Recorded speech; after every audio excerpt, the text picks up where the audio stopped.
Tu es Dieu,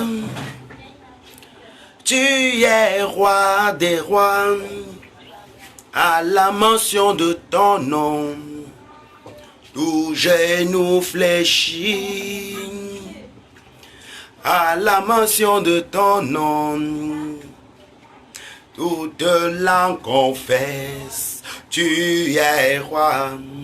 Tu es roi, alléluia. Tu es roi des rois. Tu es roi, ô Jésus mon sauveur. Tu es roi des rois. À la mention de ton nom, tout genou fléchit, fléchit à la mention de ton nom. Toute langue confesse dans ma vie. Tu es roi, mon soeur, mon frère. Tu es roi des rois. Tu es roi et tu es roi. Tu es roi des rois. À la mention de ton nom, tout genou fléchit dans ma vie et à la mention de ton nom, toute langue confesse à la mention de ton nom. Covid-19 fléchit, alléluia, à la mention de ton nom. Toute langue confesse, tu es Dieu, alléluia, tu es roi des rois, tu es Dieu. Connecte-toi mon frère et célébrons Dieu ensemble. Tu es roi des rois, alléluia, à la mention de son nom. Le célibat fléchit, alléluia, à la mention de son nom. La stérilité fléchit, tu es papa, papa dans ma vie Jésus. Tu es roi des rois au Cameroun. Tu es Seigneur en univers. Tu es roi des rois. À la mention de ton nom, tout genou fléchit, à la mention de ton nom, toute langue confesse. Alléluia. À la mention du nom de Jésus, tout genou fléchit, dans les cieux et sur la terre, et même sous la terre. À la mention du nom de Jésus-Christ, l'impossible est possible. Alléluia.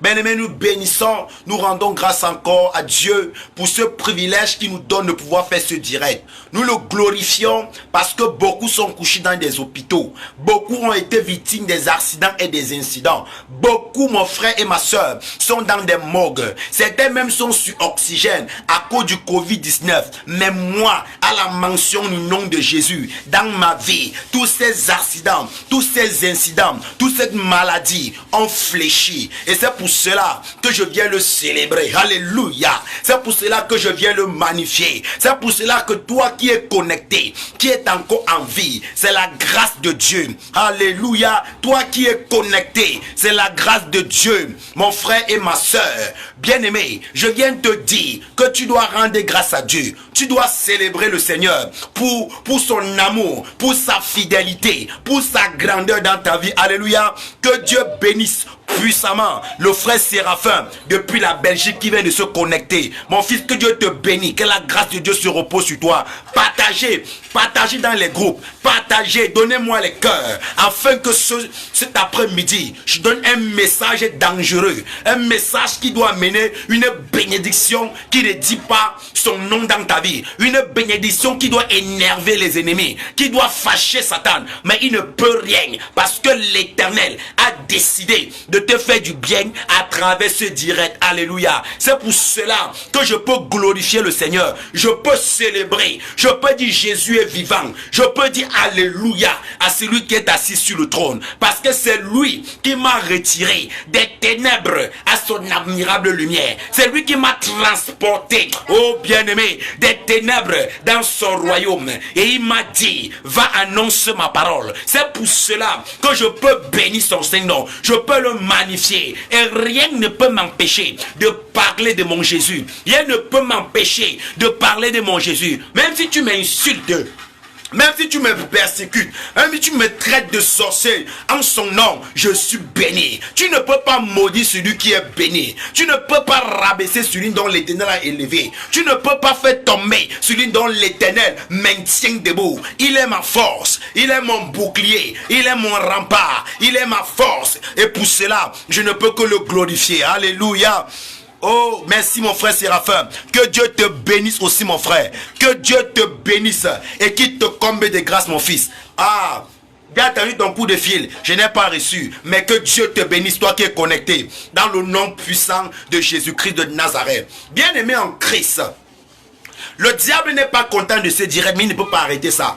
Parce que des choses seront dites, afin que des écailles puissent tomber de tes yeux, afin que tu puisses sortir de la manipulation de Satan, afin que tu puisses être délivré de toute forme d'ignorance. Car comme tu as lu le thème c'est le fondement. Nous allons parler du fondement ce soir. Et je crois que par l'aide du Saint-Esprit, le Seigneur va te rendre ministère. Dieu va te parler. Et tu vas t'établir sur le véritable fondement. Alléluia. Écoutez-moi très bien. Pourquoi je vais parler du fondement? Parce qu'aujourd'hui, il y a l'amalgame dans la compréhension de la parole de Dieu. Et les enfants de Dieu sont en train d'être pétris. Pas des faux pasteurs, d'être pétris, pas des faux docteurs, d'être pétris, pas des faux enseignements, alléluia, comme de la pâte. Mais l'Éternel m'envoie pour ouvrir tes yeux, afin de te délivrer de l'ignorance, amen, afin de te sortir des griffes de ces faux prophètes et t'amener dans la parole véritable, la parole qui n'est pas diluée. C'est pour cela que je veux parler du fondement, afin que le Seigneur t'amène à avoir les yeux ouverts et que tu puisses comprendre la parole de Dieu selon le Seigneur. Alléluia. Bien-aimé, partagez ceci. Bien-aimé, donnez-moi des cœurs. Bien-aimé, ajoutez dans les groupes. Si tu connais un chrétien, alerte-le maintenant, parce que ce qui sera dit maintenant pourra bouleverser sa vie et l'amener dans la compréhension exacte des Écritures. Gloire à Jésus-Christ de Nazareth. Nous parlons du fondement. Pourquoi je veux parler du fondement, bien-aimé? Écoutez-moi, je vais vous dire quelque chose. La vie chrétienne que vous voyez est comme une maison. La solidité d'une maison dépend de la fondation. La solidité d'une maison dépend de la fondation. Alors, si en tant qu'un chrétien, tu n'as pas reçu un bon fondement, lorsque les intempéries vont s'élever, lorsque les vents vont s'élever, lorsque les tempêtes vont s'élever, tu ne pourras pas tenir face à cela. C'est pour cela que je viens jeter les bases de la foi chrétienne. Alléluia. Et je parle du fondement. Je parle du fondement. Pourquoi sur le fondement? Bien aimé, beaucoup de chrétiens sont fondés aujourd'hui sur le mauvais fondement. Oui, bien aimé. Pourquoi? Écoute, bien aimé, la Bible dit ceci. Rapidement, nous allons lire dans le livre de Jean, chapitre 1 au verset 17. Jean, chapitre 1, verset 17. Qu'est-ce que la parole de Dieu nous déclare ici? Car la loi a été donnée par Moïse, la grâce et la vérité sont venues par Jésus-Christ. La loi a été donnée par Moïse, mais la grâce et la vérité sont venues par Jésus-Christ. Habituellement, nous aimons dire, la Bible est divisée en deux, l'Ancien Testament et le Nouveau Testament. L'Ancien Testament appelé la loi ou l'Ancienne Alliance. Le Nouveau Testament appelé la grâce ou la Nouvelle Alliance. En principe, sur quelle alliance et sur quel fondement l'Église est établie? L'Église est-elle établie sur l'Ancien Testament qui est la loi, et ou bien l'ancienne alliance, où l'église est établie sur le Nouveau Testament qui est la grâce ou la nouvelle alliances.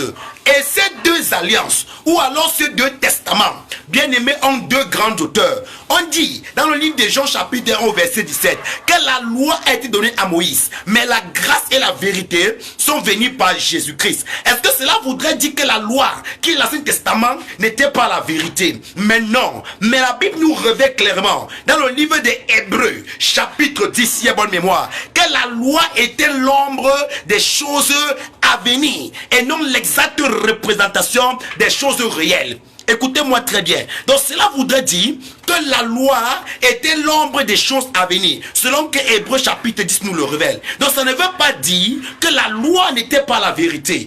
Il faut que nous comprenions bien les Écritures. Donc la loi, bien aimé, l'Ancien Testament, avec ses ordonnances, avec ses exigences, n'était qu'une image, n'était qu'une préfiguration de ce que Jésus allait venir accomplir. Mais il y a un problème aujourd'hui. Le problème qui se pose, c'est quoi? C'est que des gens se disent des chrétiens, mais veulent mélanger ces deux fondements. Bien aimé, ce n'est pas possible.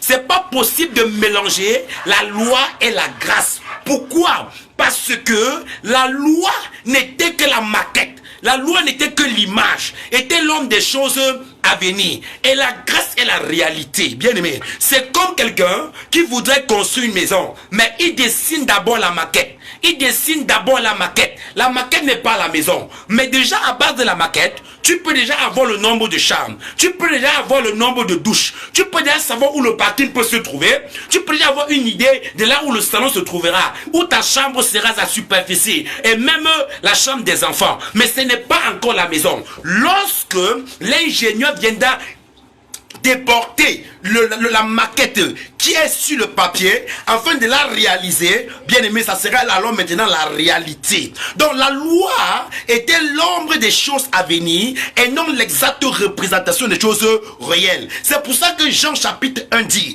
que la loi a été donnée à Moïse, mais la grâce et la vérité sont venues par Jésus-Christ. Et lorsqu'on parle de la loi c'est quoi d'abord? La loi c'est la loi, en un seul mot, c'est l'ensemble de ce que Dieu aime et ce que Dieu n'aime pas. Alléluia. C'est ça la loi en un seul mot. C'est ce que Dieu aime et ce que Dieu n'aime pas. Écoutez-moi très bien. Frères et sœurs, ce que je suis en train de dire est très important. Car la loi, c'est quoi? La loi est constituée de 10 commandements de base subdivisés en 613 articles. La loi est constituée des 10 commandements de base qui sont les 10 commandements dont vous connaissez. Tu aimeras l'Éternel de tout ton cœur, toutes tes forces, tu ne voleras point, tu ne feras pas de faux témoignages, tu ne prendras pas la femme d'autrui, tout cela. C'est des 10 commandements de base associés à 613 articles. Par exemple, lorsque tu commences à parcourir le livre de Deutéronome, le livre de Lévitique, le livre de Nombre, d'Exode, tu vas rencontrer beaucoup d'articles parmi ces 613 articles. Par exemple, la dîme est un article de la loi. Par exemple, la fête de récolte était sur la loi. Par exemple, il était interdit à un homme de raser les coins de sa barbe. C'est pour ça que des juifs avaient des longues barbes. Par exemple, la Bible disait que lorsqu'une femme est en peu de menstruation, elle est impure. La loi disait que quoi? Que tu ne dois pas manger les animaux qui ne remuent pas, les animaux qui n'ont pas de sabots fendus, les animaux qui n'ont pas les poissons qui n'ont pas d'écailles. La loi interdisait de manger le chameau, de toucher même le cadavre d'un humain. Écoutez-moi bien aimé, ça c'était la loi qui était donnée, c'est comme ça 613 articles et il fallait la respecter sans la transgresser, alors tu seras déclaré juste par elle. Mais la Bible dit qu'il n'y a aucun homme qui a vécu sur la loi et qui a pu respecter la loi. C'est la raison pour laquelle la loi n'a amené personne au salut, la loi n'a sauvé personne. Même Moïse qui a reçu la loi était incapable de la pratiquer. Bien aimé, c'est pour cela que Dieu, ayant vu que l'homme était incapable d'avoir le salut par les exigences et les ordonnances de la loi, mon frère et ma soeur, a envoyé Jésus-Christ de Nazareth. Jésus est le seul homme né d'une femme qui a vécu sur la loi et qui a pratiqué toute la loi, afin de pouvoir dégager l'homme de la loi, afin de pouvoir ôter ce fardeau qui était posé à l'homme. Pourquoi? Parce que la loi était un fardeau. Et maintenant, Jésus-Christ étant venu, ayant vécu sur la loi, ayant accompli la loi, nous a dégagé de la loi. C'est pour ça que la Bible peut nous révéler que Christ est la fin de la loi pour la justification de tous ceux qui croient. Selon Romains chapitre 4 au verset 10, si à ma mémoire. Vérifions cela, bien aimé, pour ne pas que nous nous retrouvons dans les erreurs en ce qui concerne les notes. Pour ceux qui prendront note, bien aimé, Romains chapitre 10 au verset 4. Qu'est-ce que la Bible nous déclare? Car Christ est la fin de la loi pour la justification de tous ceux qui croient. Bien aimé, écoute-moi. On dit Christ est la fin de la loi pour la justification de tous ceux qui croient. Donc, une fois on a cru en Jésus-Christ, on n'est plus sur les ordonnances de la loi, mais nous sommes sur le fondement de la grâce. Mais pendant que Jésus était vivant, la loi avait encore son pouvoir. La loi était encore en vigueur. Pourquoi? Parce que Christ étant l'auteur du Nouveau Testament, la Bible nous révèle clairement qu'un testament ne peut entrer en vigueur que si lorsqu'on constate la mort du testateur. Aussi longtemps que le testateur est vivant, quoi qu'il ait écrit le testament, sa volonté ne peut pas être... Cette loi, ce testament ne peut pas être... ne peut pas entrer en vigueur. Mais une fois où il sera mort, ce testament pourra entrer en vigueur. Donc pendant que Jésus était sur la terre, pendant ces 3 ans et demi de ministère, il a vécu sur la loi. Il a pratiqué la loi. C'est pour ça que, bien aimé, lorsqu'il est né, il a été circoncisé le 8e jour comme la loi le disait. Ses parents sont allés au temple avec des présents comme pour le consacrer, comme également la loi demande de consacrer les nouveaux-nés. Mais étant sur la grâce, nous ne sommes plus sur ce pédagogue. Jésus est venu parce que l'homme était incapable de pouvoir être justifié par la loi. L'homme était incapable de trouver le salut par la loi.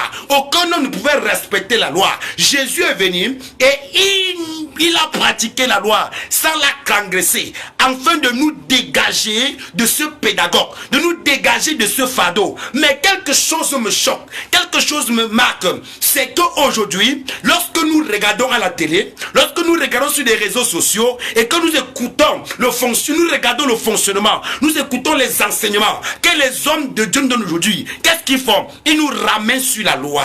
Ils nous ramènent sur la loi en nous imposant des choses que nous étions incapables de faire, mais que Jésus est venu faire cela pour nous. Amen. La circoncision est une œuvre de la loi. La dîme est une œuvre de la loi. Et qu'est-ce que la Bible dit concernant tout chrétien qui parle de Jésus, mais qui continue à vivre selon les exigences de la loi? Alléluia. Si nous prenons Galates, disons ce que Galates dit, Galates chapitre 3, alléluia. Permettez-moi, bien aimé, Galates chapitre 3 à partir du verset 10. Car tous ceux qui s'attachent aux œuvres de la loi sont sous la malédiction. Car il est écrit, maudit est quiconque n'observe pas tout ce qui est écrit dans le livre de la loi et ne le met pas en pratique. La Bible dit que Jésus étant venu et nous a dégagés de ce pédagogue. Parce que la loi était un pédagogue pour nous conduire à Christ. Alors Jésus étant venu, nous a dégagés de ce pédagogue afin de nous introduire à Dieu. Bien aimé, afin de nous introduire à Christ, autant pour moi, les pasteurs aujourd'hui continuent, bien aimé, à imposer aux chrétiens les exigences de la loi, comme la dîme. Et la Bible dit, on t'enseigne que si tu ne payes pas ta dîme, tu ne seras pas béni. Si tu ne payes pas ta dîme, le dévoreur va entrer dans ta maison. Mais je viens te dire, la dîme est un article de la loi. Bien aimé, montre-moi un seul apôtre qui a demandé la dîme à un chrétien. Montre un seul disciple de Jésus-Christ qui a demandé l'offrande du prophète. Montre-moi un seul chrétien qui a demandé à un homme, lorsqu'il a fini de prier pour lui, que viens sceller ta guérison avec de l'argent. Ça, c'est du vol. La dîme ne concerne pas l'église. La dîme était la loi. Et la loi n'était pas donnée au monde entier. La loi était donnée uniquement aux juifs. Donc tous ceux qui payent le dîme, en réalité, sont sur la malédiction. Pourquoi? Parce que Galates chapitre 3, à partir du verset 10, que quoi? Que tous ceux qui attachent aux œuvres de la loi sont sur la malédiction, car il est écrit, maudit quiconque ne pratique pas tout ce qui est écrit dans la loi. Donc mon frère et ma soeur, bien-aimés en Christ, serviteurs de Dieu, écoute-moi très bien. Sur quel fondement tu es établi? Sur le fondement de la loi ou sur le fondement de la grâce? Alors, si tu es sur le fondement de la loi, rassure-toi que tu pratiques les 10 commandements sans jamais la transgresser. Associé à ça, les 613 articles. Ne paye pas seulement la dîme, mais rassure-toi aussi, pasteur, toi qui enseignes aux gens de payer la dîme, qui doivent aussi respecter le fait que lorsqu'une femme a un peu de menstruation, elle est impure, et que tout ce qu'elle touche est impur. Tu dois te rassurer également, parce que la loi interdisait aux aveugles, aux boiteux, à quelqu'un qui était un lépreux, ou bien qui avait de la gale au corps, de pouvoir entrer au temple. Donc rassure-toi également que tous ceux qui sont dans ton temple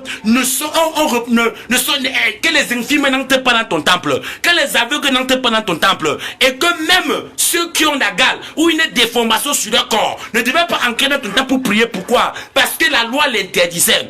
Alors, si nous ne pouvions pas respecter la loi, laissons-nous conduire par la grâce. Alléluia. Parce que le titre dit ceci: la grâce de Dieu, source de salut pour tous les hommes, nous enseigne à renoncer à l'impiété et aux convoitises mondaines. Nous sommes sauvés sur la base de quoi? De la grâce. La grâce, c'est quelque chose de démérité que Dieu t'accorde gratuitement. Alléluia. Alors, bien-aimés, sur le fondement de la grâce, la Bible dit clairement dans Ephésiens 2 verset 20, lisons cela. Qu'est-ce que la Bible nous dit là-bas? Ephésiens 2 verset 20. Oh my God, nous aimons la parole de Dieu. Donnez-moi le cœur. Et puis, bien aimé, si tu es béni, commence à te manifester. Oh mon Dieu. Ephésiens 2 verset 20. Vous avez été édifiés sur le fondement des apôtres et des prophètes, Jésus-Christ lui-même étant la pierre angulaire. La Bible dit que nous sommes enseignés sur le fondement des apôtres, donc sur le fondement des prophètes et des apôtres, dont Jésus-Christ est la pierre angulaire. Dit que quoi? Que bien aimé, lorsque tu crois, tu intègres l'église dans le fondement, car l'église est bâtie sur les 12 apôtres de l'agneau. Écoute-moi bien, sur les 12 apôtres de l'agneau. Et c'est pour cela que l'apôtre Paul pouvait dire ceci dans Galates: si quelqu'un venait vous annoncer un autre évangile en dehors de ce que nous vous avions annoncé, même si c'est un ange venu du ciel, qu'il soit anathème, littéralement, qu'il soit maudit. Écoutez-moi bien, aujourd'hui on dépose sur le joug, sur les épaules des chrétiens, un joug que ni nous ni nos pères n'avons pu porter, le joug de la loi. Le joug de la loi. Est-ce que tu sais que la consécration, le fait qu'on consacre encore les pasteurs, les diacres, on vous consacre avec l'huile, vous demandant même l'offrande de consécration pour certaines, ça c'est la loi.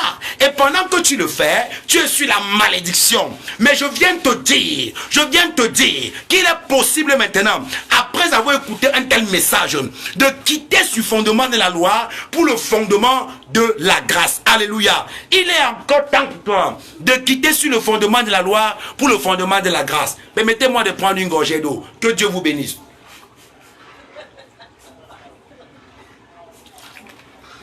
Vous savez que lorsqu'on prêche comme ça, on a soif.